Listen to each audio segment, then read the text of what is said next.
Hello and welcome प्यारे बच्चों, कैसे हो सारे। मैं असीम भारद्वाज आप सभी का स्वागत करता हूं इस सेशन के अंदर बच्चे। आज बायोलॉजी के हमारे इस सेशन के अंदर बच्चे आज शुरू करना है हमें बॉटनी या पादप विज्ञान जिसको कह सकते हो इस अध्याय को। तीसरी यूनिट हमारी है ये सिलेबस की, बॉटनी या पादप विज्ञान आप जिसको कहेंगे। इस चैप्टर के अंदर बच्चे पढ़ना क्या है आपको सर, प्लांट से रेलिवेंट, पौधों से संबंधित हमें कुछ फिनोमिनन, कुछ घटनाओं का स्टडी करना है, कुछ घटनाओं का अध्ययन करना है सर। और ये जो घटनाएं हैं आपकी,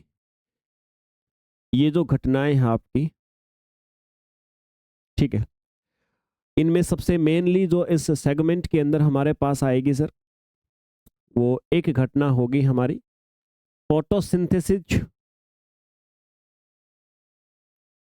फोटोसिंथेसिस नाम से एक फिनोमिनन होगा, बोले तो प्रकाश संश्लेषण। प्रकाश संश्लेषण का फिनोमिनन होगा बच्चे। और दूसरा एक जो होगा वो होगा सर रेस्पिरेशन। मेनली दो घटनाएं आपके पास में होंगी, रेस्पिरेशन या श्वसन कहा जाएगा सर। और भी चीजें होंगी, मतलब इस चैप्टर, इस अध्याय के अंदर।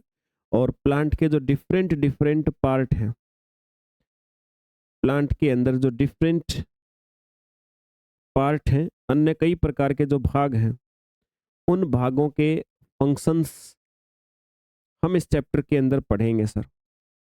ठीक है, जैसे रिप्रोडक्शन जैसे प्रजनन जैसी हमारी क्रियाएं, फंक्शंस बोल दीजिए या प्रोसेस बोल सकते हैं आप जिसको। विभिन्न प्रकार की क्रियाएं बच्चे हमारे द्वारा इस चैप्टर के अंदर हमें पढ़नी है सर। तो ये जो चैप्टर होगा इसमें प्लांट से रेलिवेंट फंक्शंस ही होंगे, ओवरऑल आप ऐसा कह सकते हो। ठीक है सर, तो आइए शुरू करते हैं बच्चे। पहले फोटोसिंथेसिस देखा जाएगा, उसके बाद रेस्पिरेशन को समझा जाएगा, फिर अलग अलग जो फ्लावर है, रिप्रोडक्शन होता है प्लांट्स के अंदर, उन सारी की सारी क्रियाओं के बारे में हमारे द्वारा अध्ययन किया जाएगा सर।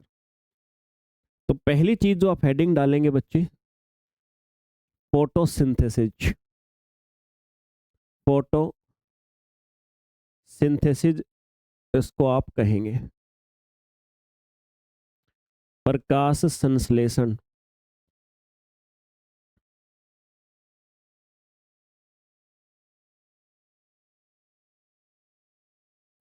प्रकाश संश्लेषण। देखिए बच्चे, आप सभी इतना तो जानते ही हैं कि सिर्फ फोटोसिंथेसिस का सिंपल सा मीनिंग होता है, जो हमारे पास लाइट एनर्जी आती है, लाइट एनर्जी जो हमारे पास आती है सर, प्रकाश ऊर्जा, उसको केमिकल की फॉर्म में कन्वर्ट करना, या बोल सकते हो उसको केमिकल एनर्जी के रूप में, उसको हमारे द्वारा रासायनिक, उसको हमारे द्वारा सर रासायनिक ऊर्जा के रूप में कन्वर्ट करना। रासायनिक ऊर्जा के रूप में उसको कन्वर्ट करने का जो फिनोमिनन होता है, जो घटना होती है सर, उसी को हमारे द्वारा फोटोसिंथेसिस कहा जाता है सर। प्रकाश संश्लेषण उसको हम बोलते हैं। तो प्रकाश का उपयोग करेंगे और केमिकल एनर्जी के अंदर उसको उपयोग किया जाएगा। और ये वाला काम करने के लिए कौन कौन हमारे लिए रेस्पॉन्सिबल होगा, कौन कौन हमारे लिए सहायता करेगा। एक तो भाई हमें चाहिए सर लाइट। अच्छा, लाइट से भी पहले आपको जिस चीज की आवश्यकता है ना, वो चाहिए पिगमेंट। वो चाहिए आपको पिगमेंट, वर्णक की आवश्यकता होती है बच्चे। वर्णक क्या होते हैं? ये लाइट को एब्जॉर्ब करने वाले कुछ केमिकल्स होते हैं, कुछ मटेरियल्स होते हैं जो प्लांट के अंदर पाए जाएंगे, प्लांट कोशिकाओं के अंदर पाए जाएंगे बच्चे। उनका जिक्र मैं अभी करूंगा आपके पास में। तो हमें सबसे पहली चीज तो चाहिए होती है सर पिगमेंट, यानी वर्णकों की आवश्यकता होती है। कौन कौन से पिगमेंट अभी आएंगे, चर्चा करेंगे उन सारे के सारे विषयों पे। दूसरी चीज बच्चे, आपको फिर पिगमेंट तो आपके पास में हो गए, फिर आपको लाइट की आवश्यकता होती है, फिर आपको प्रकाश चाहिए बच्चे, प्रकाश की आवश्यकता होगी आपको, प्रकाश को एब्जॉर्ब करने की आवश्यकता होगी। प्रकाश को एब्जॉर्ब कर लेंगे तो एब्जॉर्ब करने के बाद फिर प्लांट्स की कोशिका के अंदर फोटोसिंथेसिस की रिएक्शन होगी। पौधों के अंदर फोटोसिंथेसिस यानी सर प्रकाश प्रकाश संश्लेषण की प्रक्रिया होगी। ठीक है, प्रकाश संश्लेषण की प्रक्रिया होगी और प्रकाश संश्लेषण की प्रक्रिया के द्वारा निर्माण होगा फिर हमारे पास में सर ग्लूकोज का, और ग्लूकोज कन्वर्ट हो जाएगा स्टार्च के अंदर, और स्टार्च के अंदर स्टोर होके हमारी बॉडी के अंदर सर ये स्टोर हो जाएगा, संचित हो जाएगा। समझ में आ गई बात आप सभी को इतनी? यस। तो ये संचित, कुल मिलाकर के काम तो हमें इतना सा ही पढ़ना है जो आपके सामने अभी लिखा हुआ है, लेकिन ये काम होगा कैसे इसके बारे में कुछ जानकारी देने वाले वैज्ञानिकों की एक आधी बातें आपने याद रखनी है सर, जो हो सकता है कि एग्जाम के अंदर आपसे पूछ भी जा सकती है। तो भी सबसे पहले जोसेफ प्रिस्टले नाम के व्यक्ति थे। जोसेफ प्रिस्टले, याद होगा आपको इनका नाम, जोसेफ प्रिस्टले। इन्होंने ये कहा था सबसे पहले कि भाई इन्होंने कुछ एक्सपेरिमेंट किए अपने, और इन्होंने बताया कि भी पौधे की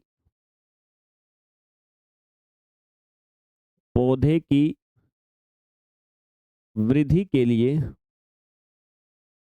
हवा की आवश्यकता है। इन्होंने अपने कुछ एक्सपेरिमेंट किए। अब एक्सपेरिमेंट तो मैं डिस्कस नहीं करूंगा बच्चे, क्योंकि कोई रेलिवेंसी नहीं है और समय हमारा व्यर्थ जाएगा। तो एक्सपेरिमेंट वगैरह करके इन्होंने आपको बताया कि भाई, और एक्सपेरिमेंट कोई साइंटिफिक नहीं थे, दैनिक जीवन से जुड़े हुए इसने पौधों के साथ करके देखे थे, है ना, कुछ क्रियाकलाप करके देखे थे। तो उन्होंने कहा भी पौधों की वृद्धि के लिए, ग्रोथ के लिए, प्लांट की ग्रोथ के लिए एयर की आवश्यकता है। और बाद में फिर इन्होंने ऑक्सीजन की खोज भी की कि भी एयर के अंदर आपको होती है। ठीक है, तो प्रिस्टले ने ही ऑक्सीजन की खोज भी की थी बच्चे, डिस्कवरी भी की थी। इन्होंने देखा था कि भाई प्लांट तभी ग्रोथ कर पा रहे हैं जब एयर का कांटेक्ट है, मतलब एक्सपेरिमेंट में ये कंक्लूजन निकाला इन्होंने। तो मतलब पौधे की वृद्धि जो होती है वो एयर यानी वायु की उपस्थिति में ही होगी बच्चे, इसके बिना नहीं हो सकती। और ऑक्सीजन की खोज भी की थी इन्होंने फिर उसके बाद, समथिंग आप कह सकते हो 1774 के अंदर, 1774 में। फिर उसके बाद बच्चे इन्होंने ऑक्सीजन की खोज भी कर दी थी सर। फिर एक और व्यक्ति आए, इंजन हाउस। उन्होंने बताया कि सिर्फ ग्रीन पार्ट ही जो प्लांट का है, प्लांट का जो सिर्फ ग्रीन पार्ट है बच्चे, उसी से क्या हो सकता है, ऑक्सीजन निकल सकती है। भाई फोटोसिंथेसिस में ऑक्सीजन निकलती है, ऑक्सीजन निकलती है, इन्होंने खोज की थी ऑक्सीजन की। और इन्होंने एक इंजन हाउस नाम से व्यक्ति आए, इंजन हाउस ने क्या कहा, इन्होंने कहा कि भाई ये जो ऑक्सीजन है ना, ये पौधे के केवल जो हरा भाग है, हरा भाग से ही निकल सकती है,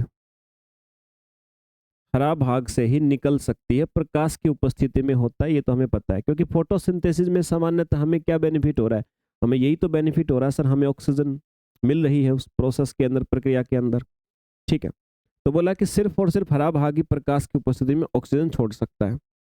उसके बाद सेंजज सेंचज नाम के एक व्यक्ति थे, और सेंचज नाम के व्यक्ति ने आपको एक और तीसरी बात बताई।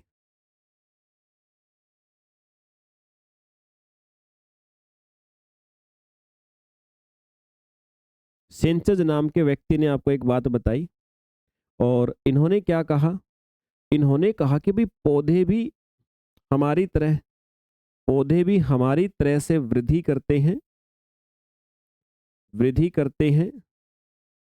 और उनमें भी स्टार्च के रूप में भोजन संचित होता है, यानी ग्लूकोज बनता है, फिर वो स्टार्च के रूप में उनके अंदर भी भोजन संचित होता है। ये बात आपको बताई सेंचज ने। सेंचज के बाद जो एंजिल मैन है बच्चे, उसने अपने एक्सपेरिमेंट किए, अलग अलग वेवलेंथ की लाइट डाली।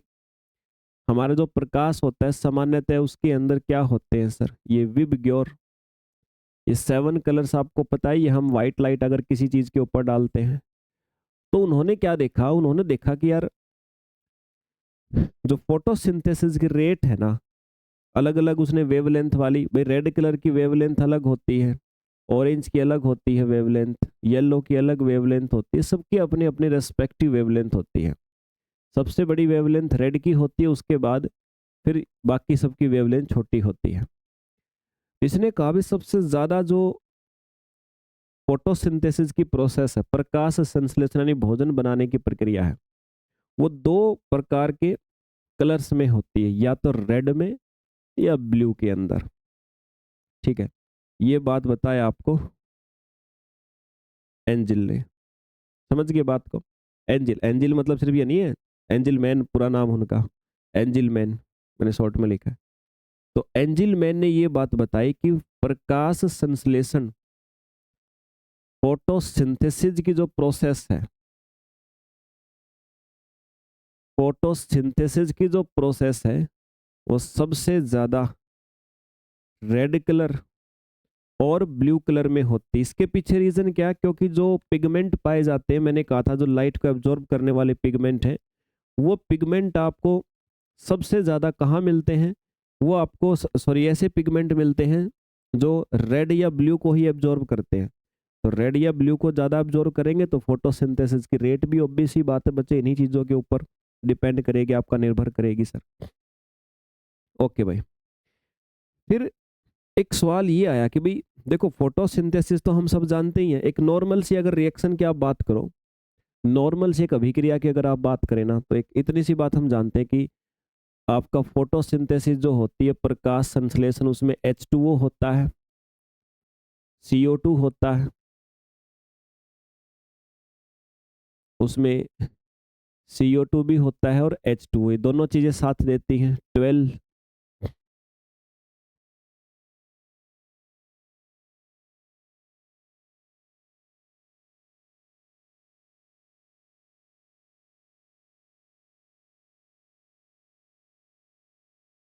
यस, हमें एक बात बताई थी इन्होंने कि भाई फोटोसिंथेसिस की जो प्रोसेस होती है, जो प्रक्रिया होती है, इस प्रक्रिया के अंदर एक तो हमें क्या चाहिए होता है, एक तो हमें चाहिए होती है सर लाइट यानी प्रकाश।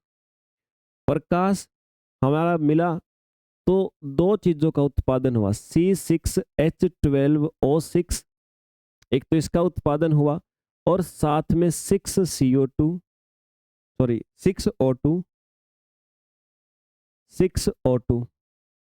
इसका साथ में ऑक्सीजन का हमारे पास में सर निर्माण हुआ। ये निर्माण हुआ कब हमारे पास में, जो इधर आपको ऑक्सीजन की मात्रा दिखाई दे रही है, दो कंपोनेंट दिए, देखो उल्टी मैं आपको बता रहा हूं अभिक्रिया ताकि आप और बेहतर समझ पाओ। तो ये निर्माण जो आपको यहां पर दिखाई दे रहा है बच्चे, इस निर्माण की फॉर्मेशन के अंदर ये ऑक्सीजन जो यहां से निकली है, तो ये ग्लूकोज तो ठीक है सर, हमारा भोजन हमारा फूड बनना ही बनना था, लेकिन ये जो ऑक्सीजन निकली है, और साथ में सर यहां पर भी आपको वाटर के मॉलिक्यूल भी तो बनने हैं, यहां पर भी आपके पास में कुछ वाटर के molecule no doubt sir definitely बनेंगे, है ना। तो वैसे डिपेंड करता है वाटर के मॉलिक्यूल बनेंगे नहीं बनेंगे, वो हमारी इधर की अभिक्रिया पर डिपेंड करेगा, अभी आपको बताऊंगा मैं। लेकिन फिलहाल तो बात ये है कि सर मान लो हमारे पास वाटर के मॉलिक्यूल बने, ये ऑक्सीजन हमारे पास में बनी सर, तो इधर हमने क्या किया था, इधर दो कंपोनेंट दिए होंगे, एक तो CO2 दी होगी सर, और साथ में क्या दिया होगा, H2O। ये लो H2O, दो चीजें हमने दी होंगी, तभी तो वो वाले कंपोनेंट बने होंगे। तो अब बात ये आती कि ये ऑक्सीजन, भाई प्रकाश संश्लेषण तो क्रिया तो यही है, अब इसको हम डिटेल में पढ़ेंगे, लगभग पूरा घंटा लग जाएगा, लेकिन पढ़नी तो यही बात है, इसके अलावा कुछ और थोड़ी पढ़ेंगे हम लोग, पढ़ेंगे केवल और केवल इसी बात को, लगभग पूरा समय हमारा लग जाएगा सर, लेकिन इसी बात को हमें पढ़ना है। अब मेन बात ये आती है, वैज्ञानिकों के एक मन में एक बात उठी कि भाई क्या ये जो ऑक्सीजन है, ये ऑक्सीजन क्या CO2 के द्वारा बनी है? मतलब ये जो आपकी फोटोसिंथेसिस की अभिक्रिया हुई है लाइट की उपस्थिति में, इस अभिक्रिया में जो ऑक्सीजन मिली है, एनवायरनमेंट में जो ऑक्सीजन छोड़ी गई है, तो वो CO2 से निकली है कि वो H2O से निकली है? बात हमारे पास में ये आती है सर। तो इसका कंक्लूजन लगाया गया, तो फिर कुछ बैक्टीरिया का एग्जाम्पल और भी लिया गया। कुछ ऐसे बैक्टीरिया थे जिनके अंदर है ना रेस्पिरेशन की प्रोसेस करने के लिए H2O की बजाय हाइड्रोजन सल्फाइड जैसे कंपोनेंट होते हैं। कुछ बैक्टीरिया ऐसे होते हैं जो पानी का उपयोग नहीं करते, जो पानी के बजाय हाइड्रोजन सल्फाइड का उपयोग करते हैं। तो उनके अंदर ये देखा गया बच्चे कि ऑक्सीजन नहीं बनती है, जबकि उनके पास में CO2 तो है ही। उनके पास में बच्चे CO2 तो थी, साथ में हाइड्रोजन सल्फाइड था, वाटर नहीं था। तो हमने देखा बाकी की चीजें तो बन गई उनके अंदर, लेकिन यार ये ऑक्सीजन नहीं बनी। मतलब ये था कि CO2 से तो ऑक्सीजन नहीं बनती है, तो बच गया क्या? H2O। मतलब ये होता है कि फोटोसिंथेसिस की रिएक्शन के अंदर, अभिक्रिया के अंदर जो ऑक्सीजन हमें मिलती है ना, वो वाटर मॉलिक्यूल से मिलती है, वो जल के अणुओं से मिलती है। ये हमारे पास में एक पॉइंट है, बहुत ही इंपॉर्टेंट और बहुत ज़्यादा इंपॉर्टेंट मान लीजिए आप इसको। ये क्वेश्चंस के अंदर आपके पूछा जाता है। ये ऑक्सीजन जो आपकी फोटोसिंथेसिस में बनती है वो कहाँ से आती है सर? वो आपकी आती है जल से। तो जल की भी आवश्यकता होती है। चलिए सर, ये बात क्लियर हो गई। अभी आपने कुछ बेसिक बातें जो अलग अलग वैज्ञानिकों ने बताई है ना उन बातों को मैंने क्लियर किया है आप सभी के सामने। अब क्या होने वाला है सर? अब क्या होगा? अगली बात, ये तो बेसिक बातें हुई कि फोटोसिंथेसिस क्या है, कौन कौन से फैक्टर्स की आपको आवश्यकता पड़ती है। अब फैक्टर्स की आवश्यकता के बाद, फैक्टर की आवश्यकता के बाद अब मैं थोड़ा सा जिक्र करता हूं भाई, हमें कौन कौन से पिगमेंट की आवश्यकता होती है। एक पिगमेंट मैंने शब्द लिखा था आपके सामने, तो उनके बारे में आपको जानकारी थोड़ी सी चाहिए भाई पहले ही। ठीक है, कौन कौन से पिगमेंट यानी कि सर वर्णकों की आवश्यकता हमें होती है। कौन कौन से पिगमेंट या वर्णकों की हमें आवश्यकता होती है। ठीक है भाई, तो सबसे पहले तो देखो, एक जो पाया जाता है वो होता है सर क्लोरोफिल ए। एक होता है सर हमारे पास क्लोरोफिल बी। एक होता है सर हमारे पास कैरोटीन या कैरोटीनॉइड वगैरह बोलते हो। एक होता है सर जेंथोफिल। ठीक है, ये चार पिगमेंट है भाई। चार पिगमेंट की हमें आवश्यकता होती है। जेंथोफिल। अब इन पिगमेंट के कलर्स की हम बात कर लेते हैं सर। कलर्स कौन से का कैसा होता है? देखो, ये जो पिगमेंट आपके सामने लिखे हुए हैं, इनके कलर्स याद करने का एक तो आसान तरीका भी आप कर सकते हो। अगर आप ये देखो, आप ये लिखते हो विबग्योर, विबग्योर लिखते हो ना, तो ये है ब्लू ग्रीन, ये है ग्रीन येलो, एक येलो, फिर येलो ऑरेंज। मतलब इसी सीक्वेंस में क्लोरोफिल ए का कलर कैसा होता है? इसका कलर होता है ब्लू ग्रीन, नीला हरा। क्लोरोफिल बी का कलर कैसा होता है? इसका कलर होता है ग्रीन येलो। ठीक है, और कैरोटीन, कैरोटीन का कलर कैसा होता है? इसका होता है येलो ऑरेंज। और जेंथोफिल के कलर की बात करें हम, तो जेंथोफिल का कलर होगा आपका येलो। ठीक है, इस प्रकार से आप कलर्स को याद कर सकते हो भाई, इसी सीक्वेंस में नीला हरा, हरा पीला, नीला हरा, हरा पीला, पीला ऑरेंज। तीन के कलर ऐसे हो गए, चौथे का कलर पीला होता है। बताओ बात समझ में आई कि नहीं आई? मतलब याद करने के लिए बोला है कि कौन सा पिगमेंट किस कलर के लिए रेस्पॉन्सिबल होता है, वो याद हो जाए। आपको ट्रिक से बताने की कोशिश करी मैंने विबग्योर से। वैसे भी रट सकते हो, मुझे क्या दिक्कत है। क्लोरोफिल ए को आप बोल सकते हो सर इसका कलर कैसा होता है? नीला हरा होता है। इसका सर, इसका हरा पीला। इसका कैसा होता है सर? इसका पीला और ऑरेंज होता है, इसका कैसा होता है सर? पीला। ये पिगमेंट है, अलग अलग कलर्स के पिगमेंट है भाई। और पिगमेंट क्या करेंगे सर? ये फोटोसिंथेसिस के दौरान प्रकाश का अवशोषण करेंगे सर, एब्जॉर्प्शन करेंगे। ठीक है सर। ये जो पिगमेंट है ना, इन सारे पिगमेंट में से मुख्य कौन होता है? सबसे मेन कौन होता है? मेन होता है क्लोरोफिल ए। सबसे मुख्य होता है भाई ये क्लोरोफिल ए।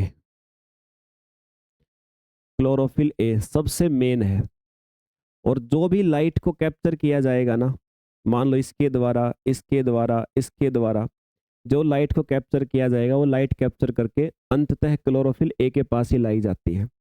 मतलब ये लाइट को हार्वेस्ट करते हैं, ये तीनों लाइट को हार्वेस्ट करते हैं। ये तीनों के तीनों क्या करते हैं? लाइट को हार्वेस्ट करते हैं। लाइट हार्वेस्ट सिस्टम बोला जाता है इनको। ठीक है, LHS बोल सकते हो। ठीक है, लाइट हार्वेस्ट कॉम्प्लेक्स कहते हैं, वैसे तो LHC ज्यादातर यूज होगा शब्द। लाइट हार्वेस्टिंग कॉम्प्लेक्स एक शब्द यूज होता है, LHC। ये बार बार यूज होगा। तो LHC का मतलब क्या होता है सर? LHC का मतलब यही है कि लाइट को कैप्चर करने वाले और क्लोरोफिल ए को प्रोवाइड करने वाले। ये लाइट को कैप्चर करने वाला जो सेंटर है, जो कॉम्प्लेक्स है, जो हिस्सा है, इसको LHC बोलते हैं। ठीक है, LHC मतलब ये सारे पिगमेंट का कॉम्बिनेशन, सारे के सारे पिगमेंट का कॉम्बिनेशन है बच्चे, LHC बोलोगे। तो LHC क्या करेगा सर? लाइट को एब्जॉर्ब करके, प्रकाश को अवशोषित करके, और ये क्लोरोफिल ए के पास ला करके रख देगा उसको।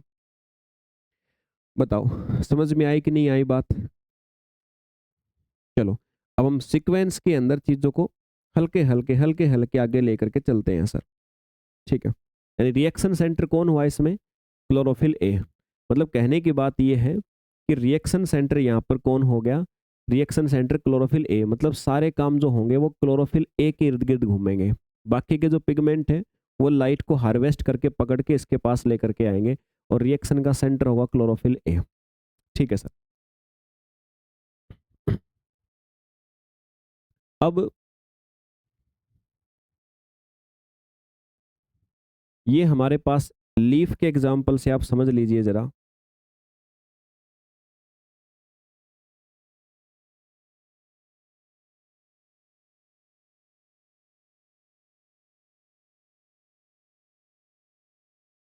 हमारे पास में बच्चे जो लीफ होती है,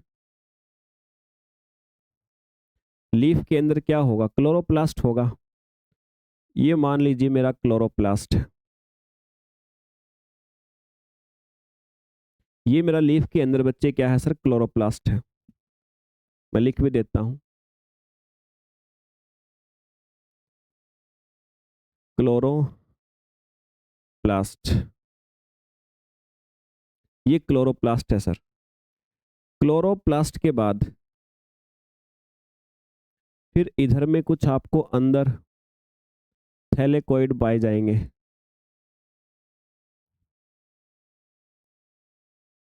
इस प्रकार से थैलेकोइड मिलेंगे आपको, इधर भी मिलेंगे, इधर भी मिलेंगे, थैलेकोइड मिलेंगे बच्चे। तो इनको क्या बोलोगे आप? थैलेकोइड। ये थैलेकोइड होंगे भाई। ठीक है, अंदर ही कुछ संरचनाएं होती हैं, इन्हीं संरचनाओं को थैलेकोइड कहा जाता है। इनका ग्रुप जो होता है थैलेकोइड का, उसको हमारे द्वारा ग्रेना कहा जाता है। ग्रेना कहा जाता है। ठीक है, थैलेकोइड का जो ग्रुप है ना, ये सारे के सारे इकट्ठे हैं, इस ग्रुप को हम बोलते हैं ग्रेना। सबका ग्रुप है, इसको ग्रेना कहा जाता है। अच्छा, जो ये भाग है, जितना ये एक्स्ट्रा भाग यहाँ फ्लूइड भरा होता है, इसको स्ट्रोमा कहा जाता है। स्ट्रोमा कहते हैं, मतलब जितना भी ये पार्ट भरा हुआ है इनके अलावा। और एक आपका थैलेकोइड आप कहाँ होता है? एक थैलेकोइड आपका स्ट्रोमा के अंदर भी होता है। ये स्ट्रोमा के अंदर थैलेकोइड है, ये आपकी ग्रेना के अंदर है। तो थैलेकोइड, इसका मतलब हमारे पास कितने प्रकार के होंगे? दो प्रकार के होंगे। एक एक ग्रेनल हो गया, और एक सर आपका होगा स्ट्रोमल। तो थैलेकोइड आपके दो प्रकार के होते हैं, ग्रेनल होता है, एक स्ट्रोमल होता है आपका। ठीक है, एक ग्रेनल होता है, एक स्ट्रोमल, दो प्रकार के होते हैं। अभी इन्हीं का रोल रहने वाला है, सीक्वेंस में हम सारी चीज़ों को पढ़ रहे हैं, रोल इन्हीं सारी चीज़ों का होने वाला है जो आप एक एक करके अभी पढ़ रहे हो। यानी कि मैं ये कह सकता हूँ सर, हमारे द्वारा देखने को क्या मिला, हमारे द्वारा देखने को मिला एक ग्रेनल थैलेकोइड,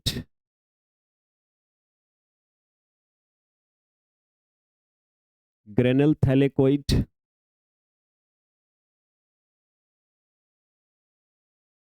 ग्रेनल थैलेकोइड देखने को मिला, और एक आपको स्ट्रोमल थैलेकोइड देखने को मिला। स्ट्रोमल स्ट्रोमल थैलेकोइड देखने को मिला।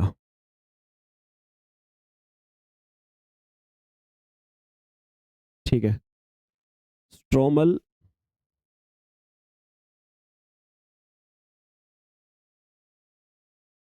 स्ट्रोमल थैलेकोइड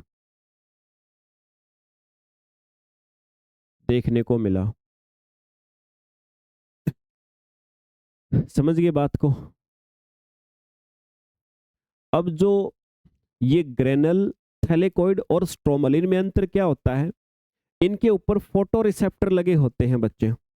इनके ऊपर फोटो रिसेप्टर का मतलब वो स्थान जहां पर ये फोटोसिंथेसिस के लिए अभिक्रिया शुरू होनी है, जहां पर लाइट को ट्रैप किया जाएगा, फोटो सिस्टम लगे होते हैं। जो ग्रेनुलर थैलेकोइड होता है ना, ये मान लो थैलेकोइड है, थैलेकोइड के अंदर का जो स्थान होता है इसको ल्यूमेन कहा जाता है। इसके ऊपर फोटो सिस्टम लगे होते हैं, ये मान लो फोटो सिस्टम, इसका नाम है PS2। एक होता है फोटो सिस्टम 1, ये दो फोटो सिस्टम लगे होते हैं। यहीं पर ये लाइट का कैप्चर होने वाला प्रोग्राम होगा, और थैलेकोइड के अंदर ही तो होगी प्रोसेस शुरू, इधर से ही आपका बहुत वेरी करेगी। तो फोटो सिस्टम 2 और फोटो सिस्टम 1 लगे होते हैं। जो स्ट्रोमल होता है, स्ट्रोमल थैलेकोइड जो होता है बच्चे, थैलेकोइड पढ़ा था ना पीछे डायग्राम में, तो स्ट्रोमल थैलेकोइड के अंदर आपको देखने को मिलता है सर, एक ही मिलेगा PS1, एक ही फोटो सिस्टम होता है। फोटो सिस्टम मतलब यहीं पर आपका प्रकाश संश्लेषण की जो प्रक्रिया है ना, जो प्रोसेस है, यही बच्चे आपके शुरू होने वाली है। ये जो PS1 है ना भाई, मेन सेंटर तो क्लोरोफिल ए ही होगा, पिगमेंट विगमेंट सब यहीं पाए जाते हैं आपके। पिगमेंट विगमेंट जो मैंने कहा था आपको, क्लोरोफिल ए बी सब इधर ही मिलेंगे फोटो सिस्टम में ही। फोटो सिस्टम के अंदर मेन क्लोरोफिल ए है, बाकी के दूसरे हैं।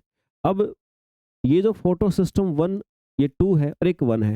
फोटो सिस्टम जो आपका 2 होता है, ये कितने तक की लाइट ले सकता है बच्चे? 680 नैनोमीटर फ्रीक्वेंसी के आसपास की ले सकता है। PS1 जो होता है लगभग लगभग ये 680 नैनोमीटर की लाइट, अगर आपको इतनी वेवलेंथ की पड़ेगी, उसको ये एब्जॉर्ब कर सकता है, बाकी पे काम ही नहीं करेगा। मतलब पीक वैल्यू है ये एक मैक्सिमम, और इसकी मैक्सिमम वैल्यू है 700 नैनोमीटर।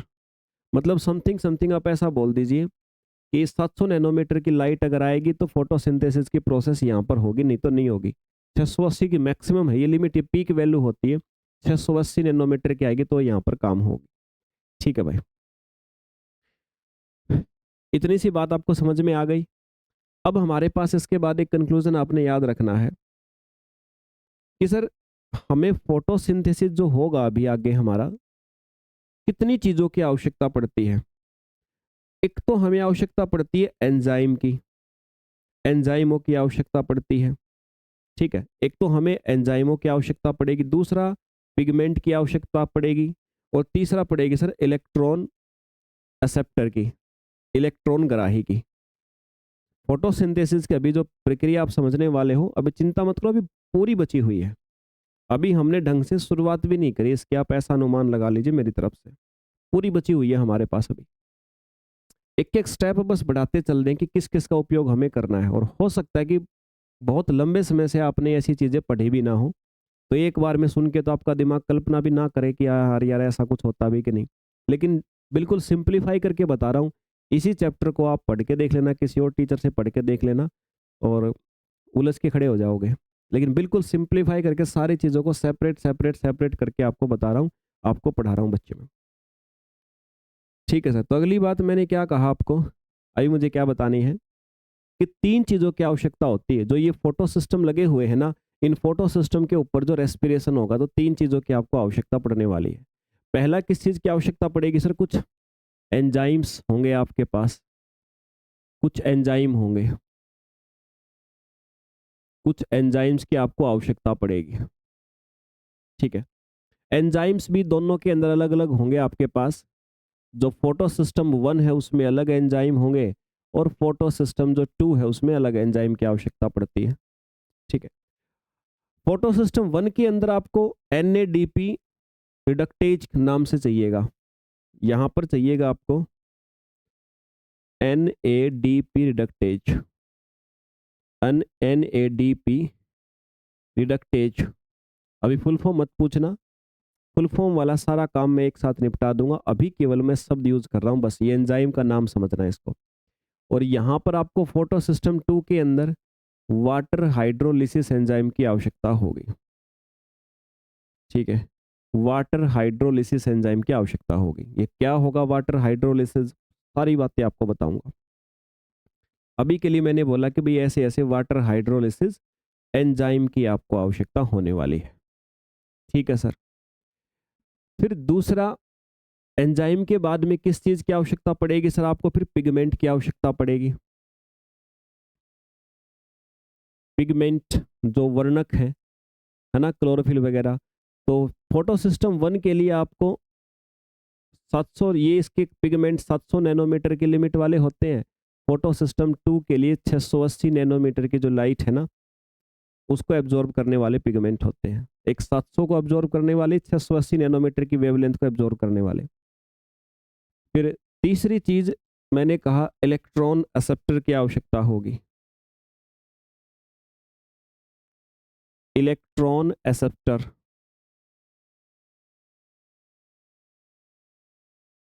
इलेक्ट्रॉन ग्राही की आवश्यकता होती है बच्चे। इसके लिए होता है FeS की आवश्यकता पड़ेगी आपको, ठीक है। इस मटेरियल की आवश्यकता पड़ेगी। और जो ये है आपका, इसके लिए आपको पड़ेगी फियोफाइटिन। फियोफाइटिन ये इलेक्ट्रॉन एक्सेप्टर होंगे। अभी आपको ये समझ में नहीं आएगा सर इलेक्ट्रॉन एक्सेप्टर मतलब क्या, आप काफी देर से कह रहे हो सर क्या मतलब होता है इस इलेक्ट्रॉन एक्सेप्टर का, हम तो समझ नहीं पा रहे क्या काम होगा। काम तो समझाना बाकी है। ये बात मैंने पहले ही आपको एक्स्ट्रा में बता दी ताकि जब मैं आपको वो अभिक्रिया समझाऊं, जब मैं आपको रिएक्शन समझाऊं तो फिर आपको ये ना लगे कि ये इलेक्ट्रॉन एक्सेप्टर क्या होता है। ये सब पता लग जाएगा। कुछ सारे के सारे कोई ना कोई केमिकल ही होते हैं।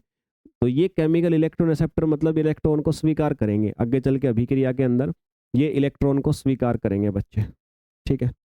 ओके भाई।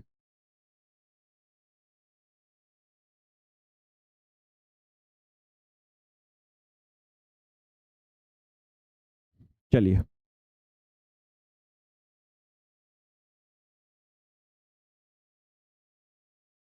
बढ़ते हैं। ये एक्स्ट्रा बात थी जो यूज आगे होगी। अभी हमारा फोटोसिंथेसिस शुरू भी नहीं हुआ, अभी हमारा प्रकाश संश्लेषण शुरू होगा यहाँ से।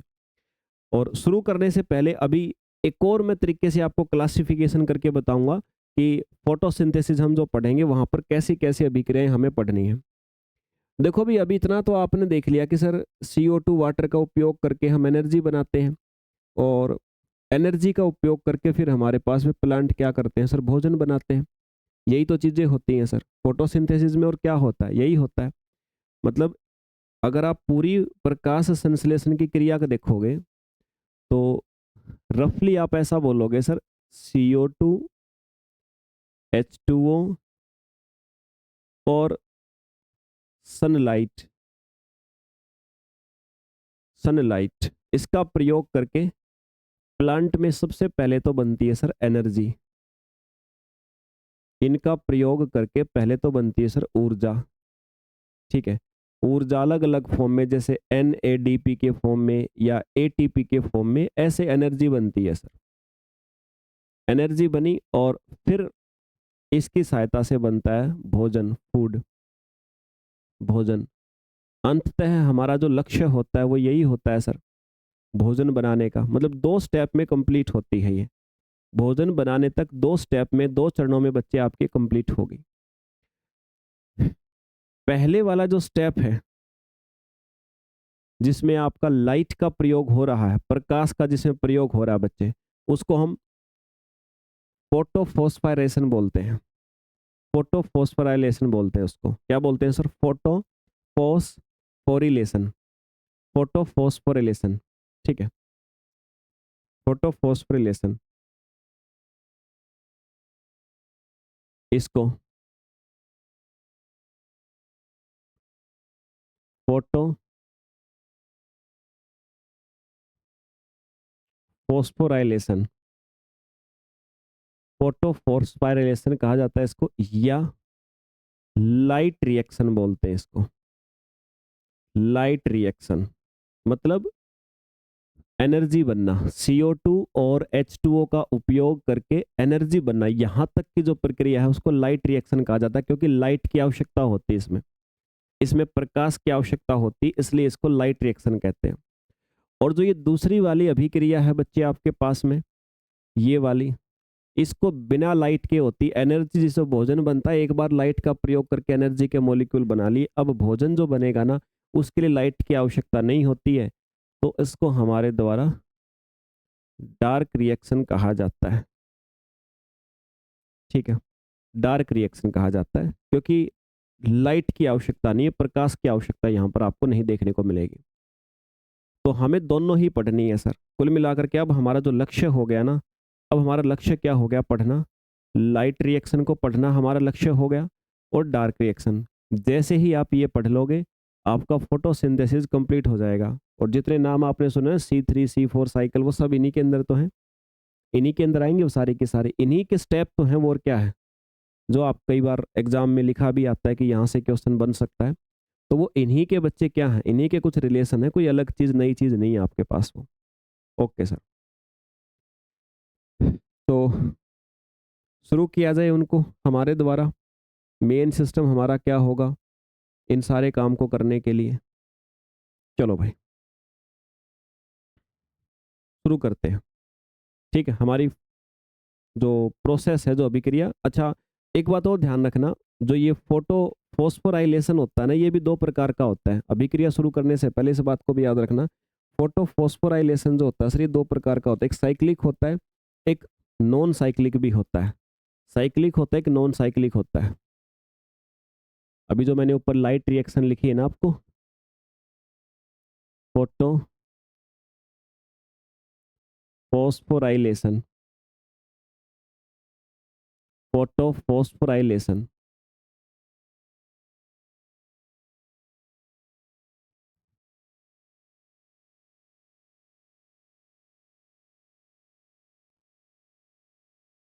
फोटो फॉस्फोराइलेशन, ये जो है आपका दो प्रकार का होता है।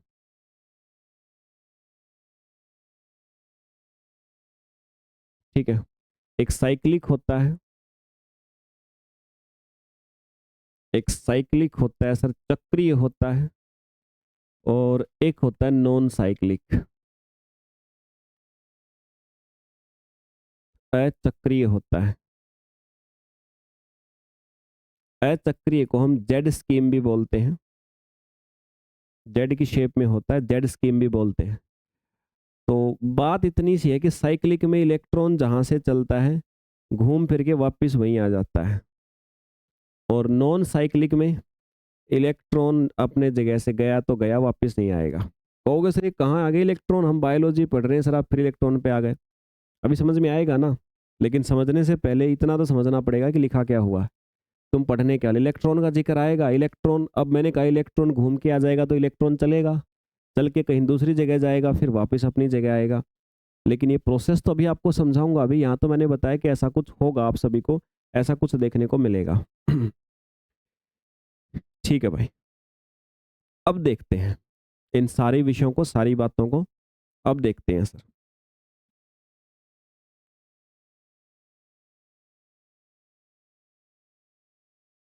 सबसे पहले तो एक ऐसी स्ट्रक्चर, एक ऐसी संरचना आपको बना लेनी है।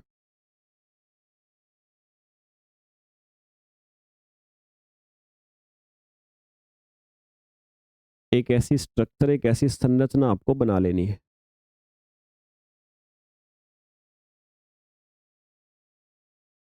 ठीक है, ओके भाई। अब इस संरचना के अंदर आपको 3 बॉक्स तैयार करने, मतलब पहला PS2, मैंने बताया था ना आपको लगे होते हैं ये, कहाँ लगे होते हैं? थैलेकोइड के ऊपर PS2, PS1, और एक बीच में होता है ETC, इलेक्ट्रॉन ट्रांसफर कॉम्प्लेक्स बोल सकते हैं, सिस्टम बोल सकते हो, ऐसे लगे होते हैं।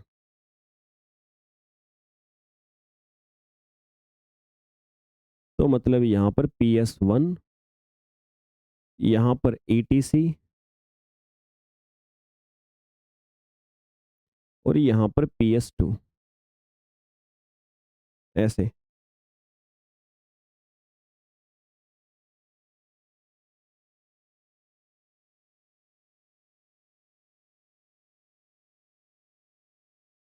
ऐसे 3 सिस्टम, आपको 3 चीजें देखने को मिलेंगी। 86 सिस्टम लगा होता है यहाँ पे, काम हमारा फोटो सिस्टम में होगा। 86 सिस्टम है जो इस काम को होने में सहायता करेगा। Okay sir.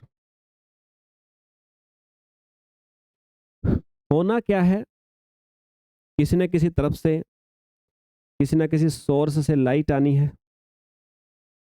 ये मान लीजिए लाइट का सोर्स है, लाइट का सोर्स है ये, मान लीजिए प्रकाश का स्रोत है।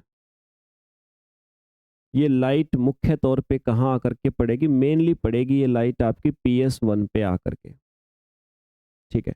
मुख्य तौर पे लाइट पड़ेगी PS1 पे आकर। यहाँ पर जो इलेक्ट्रॉन्स होते हैं, यहाँ पर जो आपके पास में इलेक्ट्रॉन होंगे ना सर, वो इलेक्ट्रॉन्स क्या होते हैं? एक्साइट होगा इलेक्ट्रॉन, तो यहाँ से एक इलेक्ट्रॉन एक्साइट होगा। अब इस इलेक्ट्रॉन को रिसीव करने के लिए कोई ना कोई चाहिए। यहाँ से इलेक्ट्रॉन लाइट पड़ने से एक्साइट हुआ, तो इसको रिसीव करने के लिए कोई ना कोई चाहिए। अब यहाँ पर रिसीव करने वाला अपने पास में एक होता है फियोफाइटीन नाम का केमिकल है। याद करो मैंने बताया था कि नहीं बताया था कि इलेक्ट्रॉन रिसीवर की भी हमें आवश्यकता पड़ेगी। तो फियोफाइटीन नाम का रिसीवर है। इस रिसीवर ने क्या किया सर? इलेक्ट्रॉन को ग्रहण किया। इलेक्ट्रॉन को ग्रहण करने के बाद इसने वापस भेजा किसके पास में? जो एटीसी लगा होता है, जो एटीसी लगा होता है ना, उसके पास में भेजा इसने इलेक्ट्रॉन को। एटीसी के पास में इलेक्ट्रॉन गया, तो एटीसी ने क्या किया? इस सिस्टम ने इसको ट्रांसफर कर दिया इलेक्ट्रॉन को। इस इलेक्ट्रॉन को ट्रांसफर कर दिया किसके पास?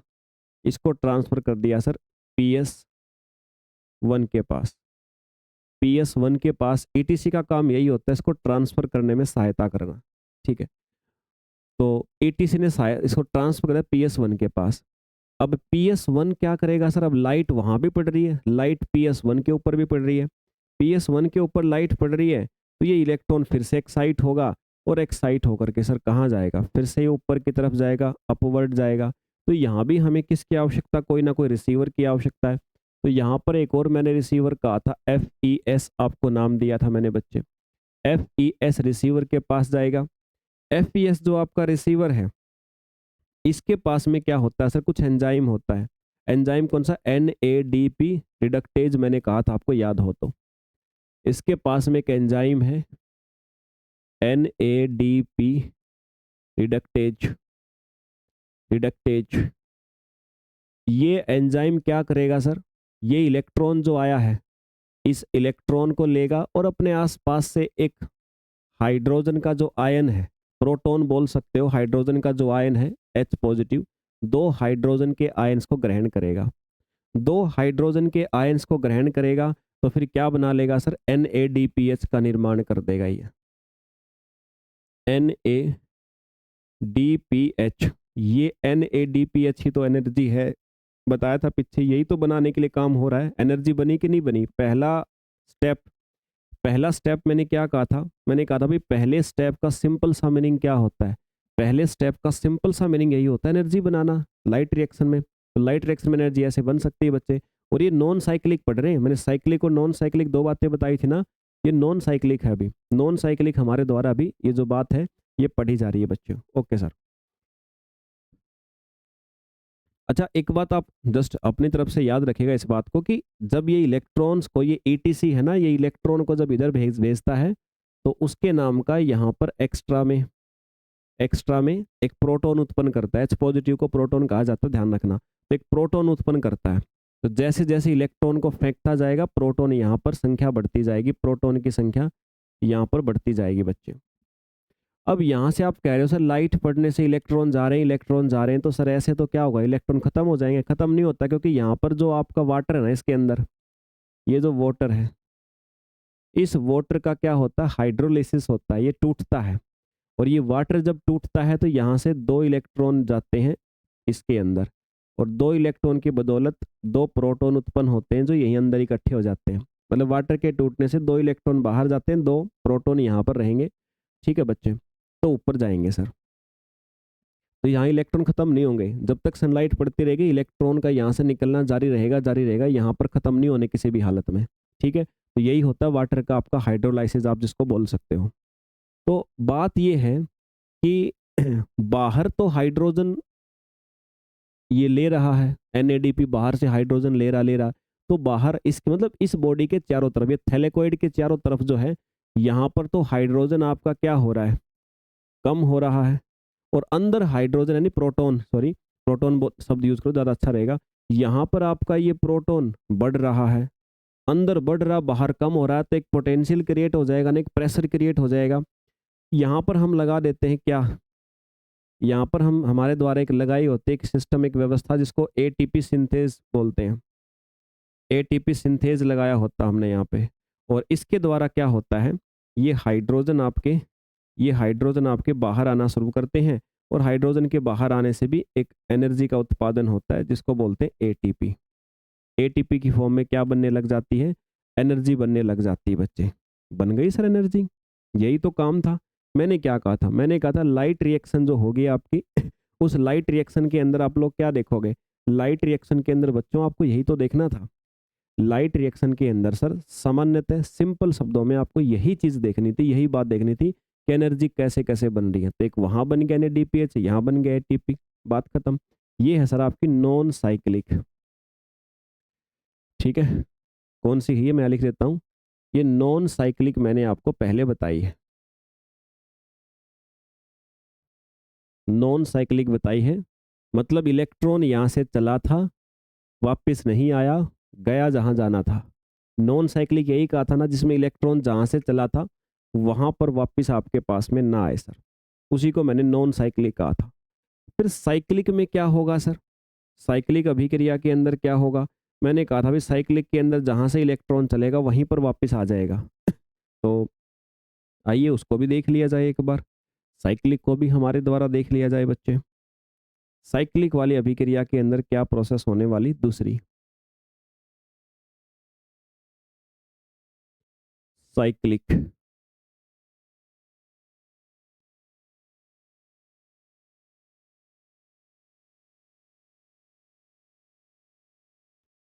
साइक्लिक यानी कि सर चक्रीय। ठीक है, साइक्लिक या जिसको हम अगर बोलें तो चक्रीय जिसको कहा जाएगा।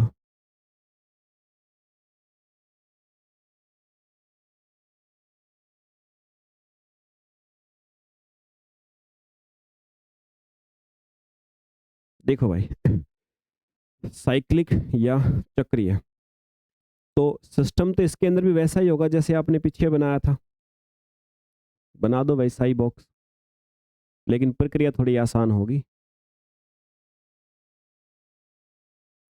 प्रक्रिया थोड़ी आसान होगी। बना दिया बॉक्स, इस बॉक्स के ऊपर भी